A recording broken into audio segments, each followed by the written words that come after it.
सीखेंगे जंतु के एपिथेलियमी ऊतक के बारे में। जंतु भोजन, साथी और आश्रय की खोज में एक जगह से दूसरी जगह विचरण करते हैं और विभिन्न प्रकार की गतियां करते हैं। इसी के साथ जंतुओं के शरीर में उपस्थित विभिन्न अंगों में विभिन्न प्रकार की गतियां होती है। उदाहरण के लिए हृदय का स्पंदन, फेफड़ों का ऊपर और नीचे होना, रक्त वाहिकाओं में रक्त का प्रवाहित होना इत्यादि। क्या आप बता सकते हैं कि जंतुओं में इस तरह की विभिन्न प्रकार की गतियां कैसे होती है? चलिए हम बताते हैं। हमारे हृदय और फेफड़ों में पेशी कोशिकाएं उपस्थित होती है।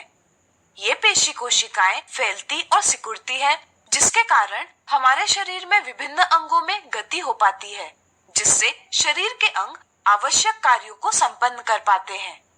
हम जानते हैं कि शरीर में एक निश्चित कार्य एक निश्चित स्थान पर कोशिकाओं के एक विशिष्ट समूह द्वारा संपन्न किया जाता है। कोशिकाओं का यह समूह ऊतक यानी टिश्यू कहलाता है। जैसे रक्त और पेशी दोनों ऊतक है, शरीर के विभिन्न कार्य विभिन्न ऊतकों में विभाजित होता है, जिसे हम श्रम विभाजन यानी डिवीजन ऑफ लेबर कहते हैं।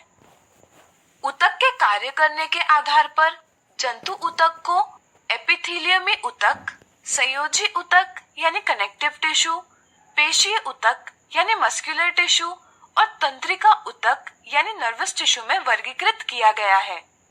अब चलिए जंतु के एपिथेलियमी ऊतक को विस्तार से समझें। जंतु के शरीर को ढकने और बाह्य रक्षा प्रदान करने वाला ऊतक एपिथेलियमी ऊतक है।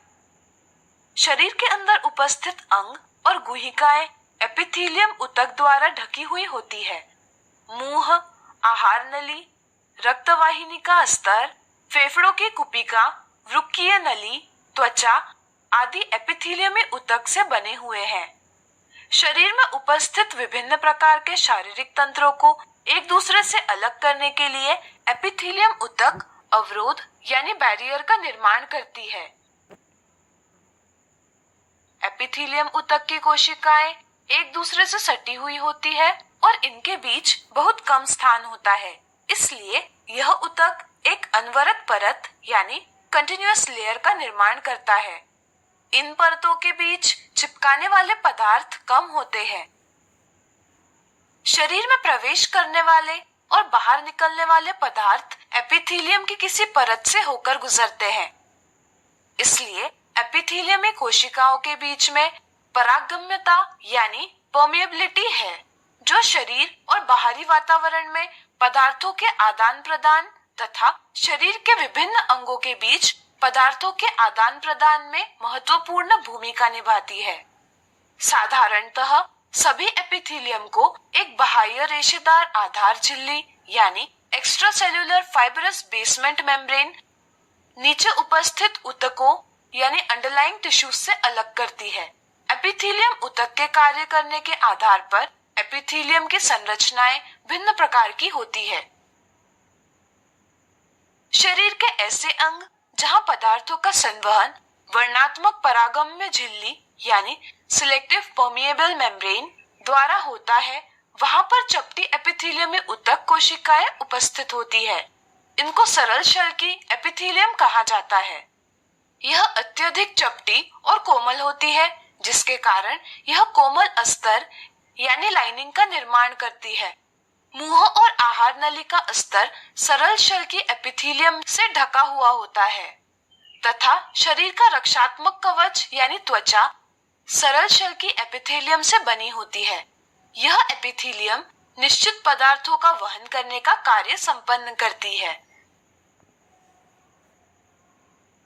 त्वचा की एपिथेलियमी कोशिकाओं को कटने और फटने से बचाने के लिए त्वचा में कई एपिथेलियमी परतें उपस्थित होती है। क्योंकि त्वचा में एपिथेलियमी परतें एक पैटर्न में व्यवस्थित होती है, इसलिए इसे स्तरित शल की एपिथेलियम यानी स्ट्रैटिफाइड स्क्वैमस एपिथेलियम कहा जाता है। यह एपिथेलियम हमारे शरीर की सुरक्षा करती है। शरीर के ऐसे अंग जहां स्त्राव और अवशोषण होता है, जैसे आंत के आंतरिक अस्तर यानी इनर लाइनिंग ऑफ इंटेस्टाइन, वहां लंबी एपिथेलियमी कोशिकाएं उपस्थित होती है, जिसे स्तंभाकार एपिथेलियम यानी कॉलमनर एपिथेलियम कहा जाता है। यह अवरोध को पार करने में सहायता प्रदान करती है। यह एपिथेलियम आंत्ररस यानी इंटेस्टिनल जूस स्त्राव करती है और पोषक तत्वों का अवशोषण करती है। श्वास नली यानी ट्रकिया में उपस्थित स्तंभाकार एपिथेलियम पर बाल जैसी रचनाएं उपस्थित होती है, जिससे पक्षमाभ यानी सिलिया कहा जाता है। इसलिए इस प्रकार के एपिथेलियम को हम पक्षमाभी स्तंभाकार एपिथेलियम यानी सिलिएटेड कॉलमनर एपिथेलियम कहा जाता है। यह पक्षमाभ गति करते हैं, जिसके कारण श्वास नली में उपस्थित श्लेष्मा यानी म्यूकस आगे की ओर स्थानांतरित होता है, जिससे श्वसन मार्ग यानी नेसल पैसेज साफ होता है। लार नली यानी सलाइवरी डक्ट और वृक्कीय नली यानी किडनी ट्यूब्यूल्स के आंतरिक आस्तर घनाकार एपिथेलियम यानी क्यूबॉइडल एपिथेलियम से बना हुआ होता है, जो उसे यांत्रिक सहारा प्रदान करती है और लाल का स्त्राव और मूत्र में से अतिरिक्त पदार्थों को अवशोषित करती है।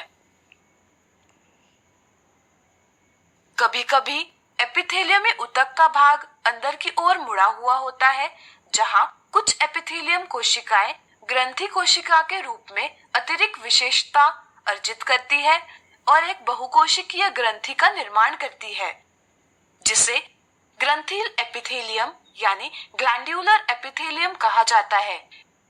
लाला ग्रंथि यानी सलाइवरी ग्लैंड्स, स्वेद ग्रंथि यानी स्वेट ग्लैंड्स और तैल ग्रंथि यानी सेबेशियस ग्लैंड ग्रंथिल एपिथेलियम के उदाहरण हैं।